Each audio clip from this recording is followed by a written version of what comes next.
लगातार 5 दिनों की बेमौसम बारिश ने पूरे माधवगढ़ गांव को जैसे जमा कर रख दिया था। गांव की इकलौती gas agency Mohan gas service के बाहर सुबह से खड़ी सैकड़ों लोगों की भीड़ अब निराश होकर लौट चुकी थी। गोदाम पूरी तरह खाली था। रात के 10 बज चुके थे, लेकिन एक आदमी अब भी एजेंसी के शटर को पकड़कर वहीं कीचड़ में बैठा रो रहा था। उसका नाम बिरजू था। सेठ जी, भगवान के लिए मुझे खाली हाथ मत भेजिए।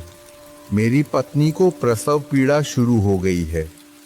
दाई माँ ने कहा है कि कमरे में गर्माहट और लगातार गर्म पानी चाहिए, वरना जच्चा बच्चा दोनों ठंड से मर जाएंगे।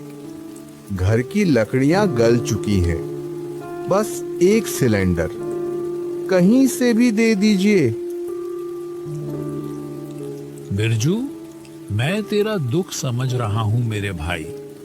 तू खुद देख ले, गोदाम में सिर्फ खाली लोहे के डिब्बे हैं। शहर से शंकर 50 सिलेंडर लेकर सुबह ही निकल चुका था। उसे शाम तक पहुंचना था, पर साला ये तूफान, भगवान जाने वो किस रास्ते में फंसा है।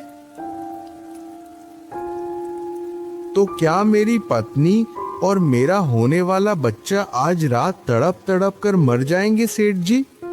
कोई तो रास्ता होगा। हौसला रख बिरजू। शंकर बहुत पुराना और जिद्दी ड्राइवर है। वो जानता है कि गांव में गैस की कितनी किल्लत है। वो किसी भी कीमत पर ट्रक लेकर पहुंचेगा। हम बस उसका इंतजार कर सकते हैं। जहां एक तरफ मोहन की एजेंसी पर बिरजू अपनी पत्नी की जिंदगी की भीख मांग रहा था, वहीं दूसरी तरफ गांव से करीब 40 मील दूर एक सुनसान और खौफनाक जंगल के कच्चे रास्ते पर शंकर का ट्रक भारी बारिश को चीरता हुआ आगे बढ़ रहा था। यार छोटू, ये बारिश तो रुकने का नाम ही नहीं ले रही। वाइपर भी ठीक से काम नहीं कर रहा है। उस्ताद, मुझे तो बहुत घबराहट हो रही है।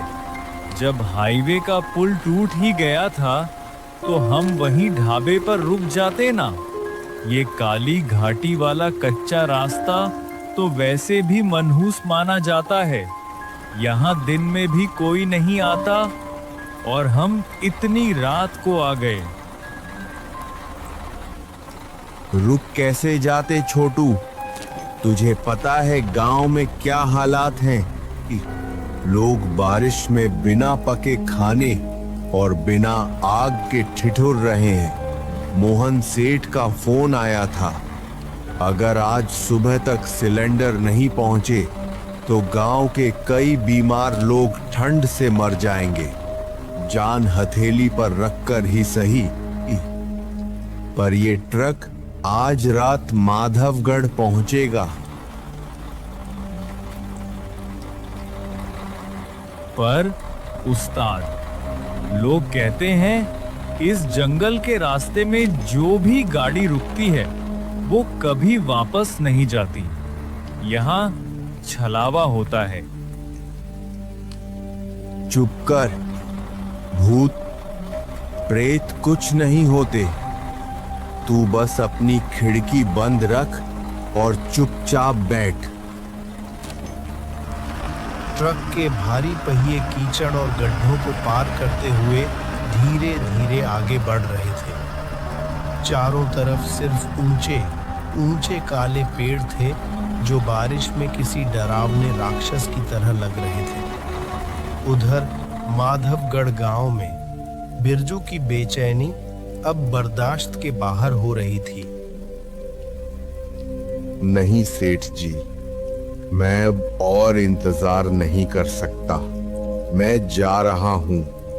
मैं खुद जाकर अपने घर की चौखट और खिड़कियां तोड़कर जलाऊंगा, पर उसे ऐसे मरने नहीं दूंगा।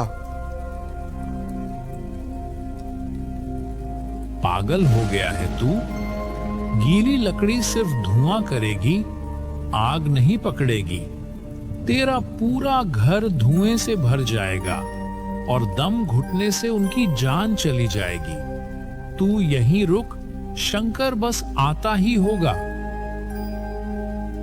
मोहन सेठ बिरजू को ढांढस बंधा ही रहे थे कि तभी दूसरी तरफ काली घाटी के उस सुनसान कच्चे रास्ते पर शंकर के ट्रक के साथ कुछ ऐसा हुआ जिसने शंकर और छोटू की रूह कंपा दी। उस्ताद, ब्रेक मारो, ब्रेक। क्या हुआ? ट्रक कीचड़ में फिसलता हुआ एक जोरदार झटके के साथ रुक गया।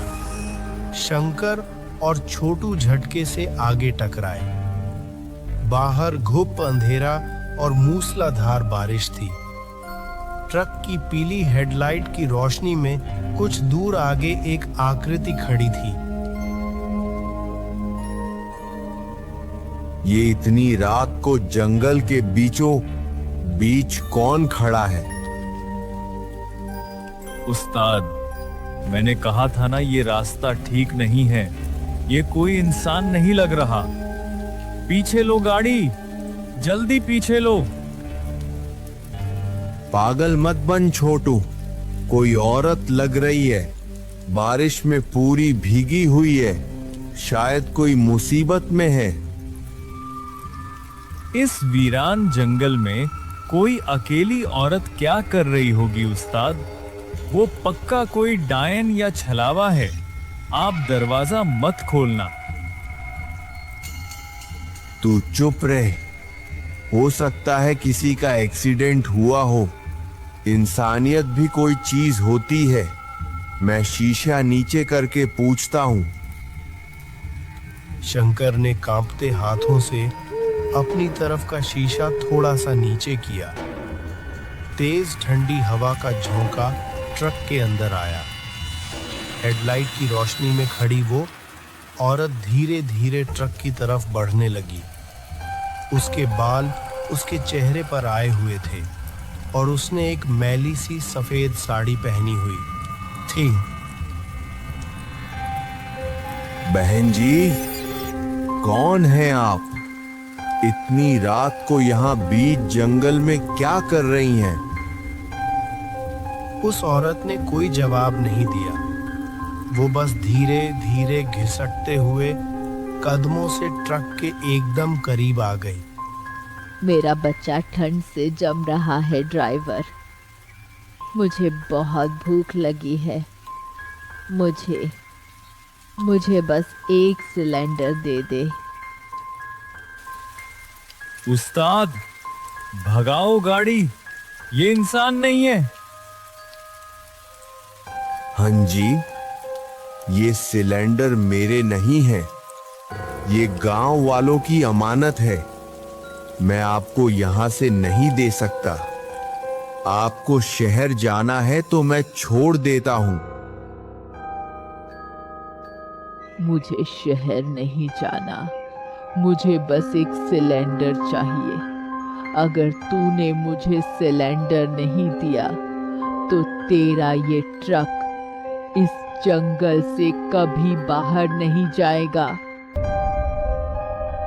औरत की उस खौफनाक आवाज के साथ ही ट्रक की हेडलाइट अचानक बुझ गई। चारों तरफ घुप अंधेरा छा गया और उसी अंधेरे में माधवगढ़ गांव की तरफ जाने वाला वो इकलौता ट्रक और उसमें रखे 50 सिलेंडर हमेशा के लिए खामोश हो गए। उस्ताद, कुछ करो, वो अंदर आ जाएगी, हमें मार डालेगी। मैंने कहा था ना, यहाँ भूत होते हैं।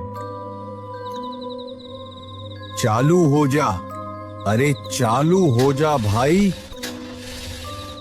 ट्रक का इंजन सिर्फ खांस कर रह गया, स्टार्ट नहीं हुआ। तभी बाहर से उस औरत की वो दिल दहला देने वाली आवाज फिर से आई।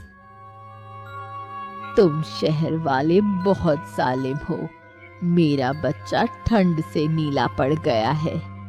वो मर रहा है। मुझे बस थोड़ी सी आग चाहिए, एक सिलेंडर दे दे। बहन जी, मैं सिर्फ एक गरीब ड्राइवर हूँ।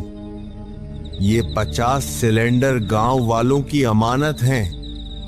अगर मैंने इसमें से एक भी कम किया तो सेठ मुझे नौकरी से निकाल देगा। मेरे खुद के बच्चे भूखे मर जाएंगे। मैं आपको नहीं दे सकता।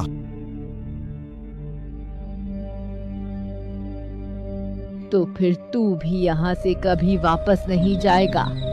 तेरा ट्रक यहीं सड़ेगा और तुम दोनों इसी काली घाटी में ठंड से तड़प तड़प कर मरोगे। औरत की चीख के साथ ही ट्रक का पिछला डाला जोर जोर से बजने लगा। धड़ाम धड़ाम, जैसे कोई बहुत भारी चीज सिलेंडरों को तोड़कर अंदर घुसने की कोशिश कर रही हो। उस्ताद, वो डाला तोड़ रही है। भगवान के लिए उसे एक सिलेंडर दे दो उस्ताद। जान से बढ़कर नौकरी नहीं है।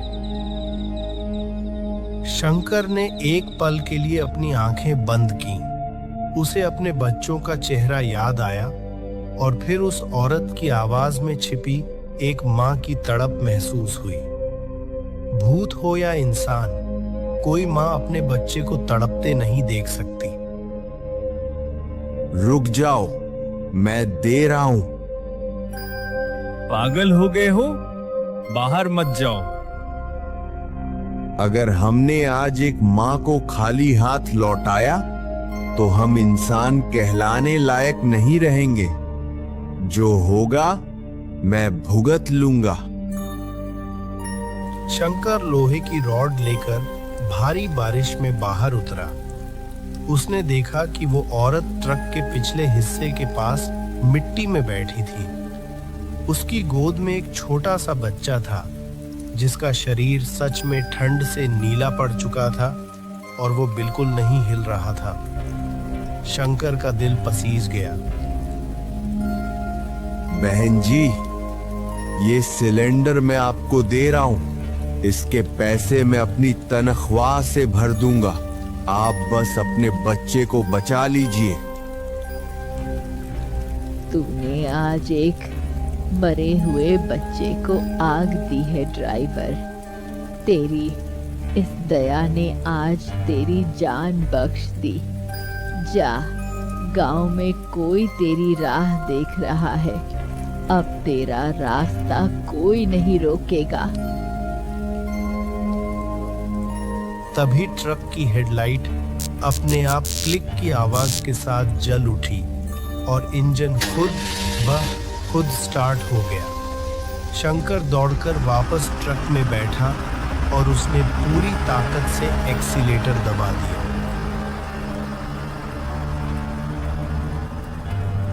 इधर माधवगढ़ गांव में रात के 1 बज चुके थे।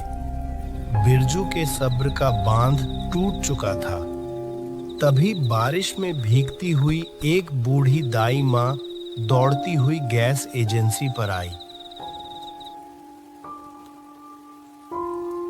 बिरजू, ओ बिरजू, जल्दी घर चल।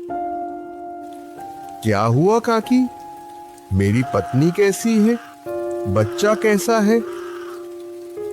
बहू का शरीर बर्फ की तरह ठंडा पड़ गया है बिरजू। अब उसके बचने की कोई उम्मीद नहीं है। वो दर्द से बेसुध हो चुकी है। अगर अगले 15 मिनट में कमरे में गर्माहट नहीं हुई तो तू दोनों को खो देगा मेरे बेटे।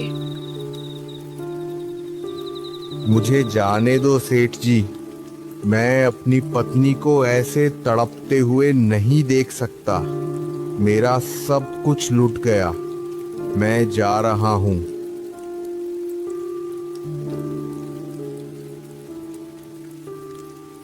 हे भगवान, अगर तू है तो आज कोई चमत्कार कर दे। इस गरीब का घर उजड़ने से बचा ले। मोहन के मुंह से ये शब्द निकले ही थे कि दूर अंधेरे रास्ते से एक भारी ट्रक के हॉर्न की आवाज सुनाई दी। बिरजू, रुक जा बिरजू, शंकर आ गया, हमारा शंकर आ गया। कीचड़ और बारिश को चीरता हुआ शंकर का ट्रक छप छप करता हुआ गैस एजेंसी के चबूतरे के सामने आकर रुका। बिरजू पागलों की तरह दौड़कर ट्रक के पास पहुंचा। शंकर भाई, भगवान के लिए जल्दी एक सिलेंडर दे दो, मेरी पत्नी मर रही है।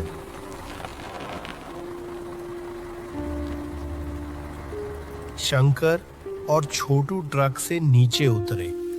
दोनों के चेहरे कागज की तरह सफेद पड़े थे और वे ठंड से बुरी तरह कांप रहे थे। सेठ जी, माल तो आ गया है, लेकिन मुझे माफ कर देना, 50 में से एक सिलेंडर कम है। रास्ते में काली घाटी में मुझे वो एक ठिठुरते हुए बच्चे की जान बचाने के लिए देना पड़ा। मेरे वेतन से पैसे काट लेना। काली घाटी में इस भयानक रात में वहां कौन मिलेगा? खैर छोड़, तूने जान बचाई है, ये पुण्य का काम है। बिरजू, जल्दी कर, पीछे से एक सिलेंडर निकाल और भाग अपने घर। बिरजू ने फुर्ती से ट्रक के पिछले डाले का ताला खोला, लेकिन जैसे ही उसने डाला नीचे किया और अंदर देखा, सेठ जी, क्या हुआ बिरजू? जल्दी निकाल, देर मत कर। सेठ जी, शंकर भाई तो कह रहे हैं कि एक सिलेंडर कम है, लेकिन यहाँ तो पूरे 50 सिलेंडर रखे हैं उस्ताद। और ये सामने वाला सिलेंडर। ट्रक के अंदर पूरे 50 सिलेंडर रखे हुए थे, लेकिन वो आगे वाला सिलेंडर वह बिल्कुल अलग था। उस जमा देने वाली ठंड में भी उस लोहे के सिलेंडर से एक बहुत ही सुकून देने वाली गर्माहट और हल्की हल्की भाप निकल रही थी। उस्ताद, मैंने खुद अपनी आंखों से आपको एक सिलेंडर उस औरत को देते हुए देखा था, फिर ये 50 कैसे हो गए? मुझे कुछ समझ नहीं आ रहा छोटू, पर ये सिलेंडर ये आग की तरह गर्म है। जो भी है शंकर, ये भगवान का कोई चमत्कार है। बिरजू, तू सोच क्या रहा है? जल्दी उठा इसे।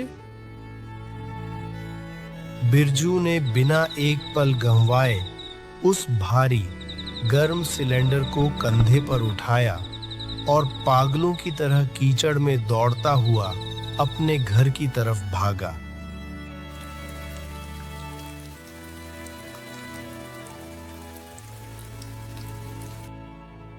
सिलेंडर आ गया, जल्दी इसे चूल्हे से जोड़ो।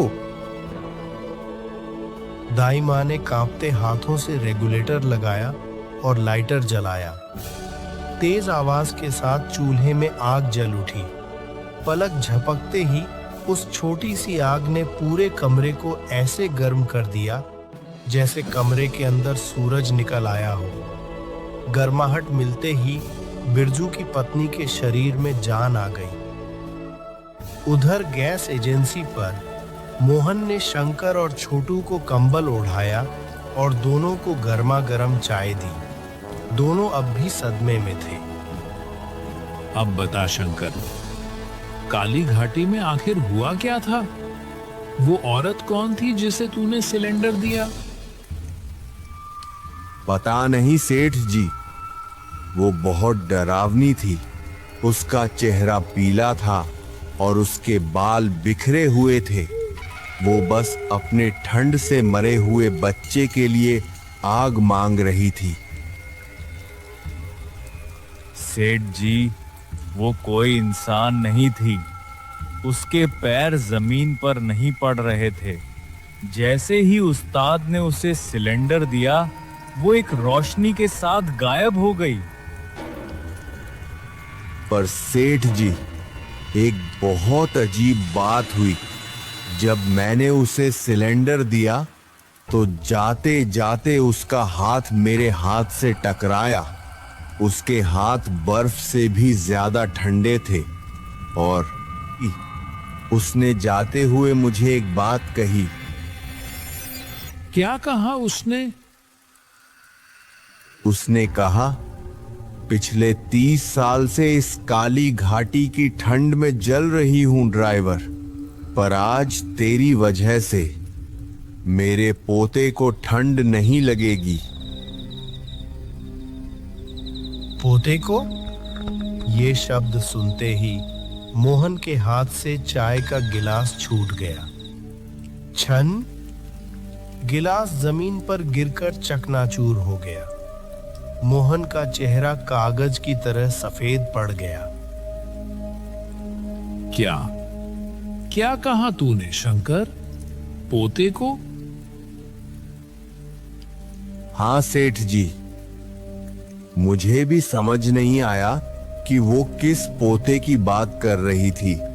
और हाँ, जाते वक्त ट्रक के डाले के कांटे में उसकी साड़ी का ये टुकड़ा फंस गया था।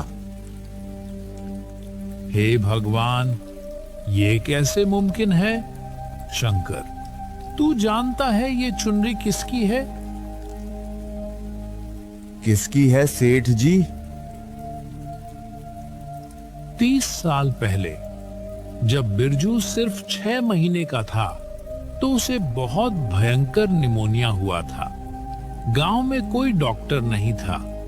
बिरजू की मां पार्वती उसे इसी तरह की एक भयंकर तूफानी रात में अपने सीने से लगाकर पैदल शहर के अस्पताल ले जा रही थी। फिर क्या हुआ सेठ जी? काली घाटी के उसी जंगल में रास्ता भटक गई। 3 दिन बाद पुलिस को उसकी लाश मिली थी। पार्वती ठंड से जमकर मर चुकी थी, लेकिन मरते दम तक उसने अपने शरीर की सारी गर्मी उस छोटे से बिरजू को दे दी थी, जिससे बिरजू जिंदा बच गया। और शंकर, जिस रात पार्वती मरी थी, उसने बिल्कुल यही लाल चुनरी पहनी थी जिस पर चांदी का मोर बना था। मतलब काली घाटी में जिसने मेरा रास्ता रोका था, वो कोई डायन नहीं, बल्कि बिरजू की मां की रूह थी।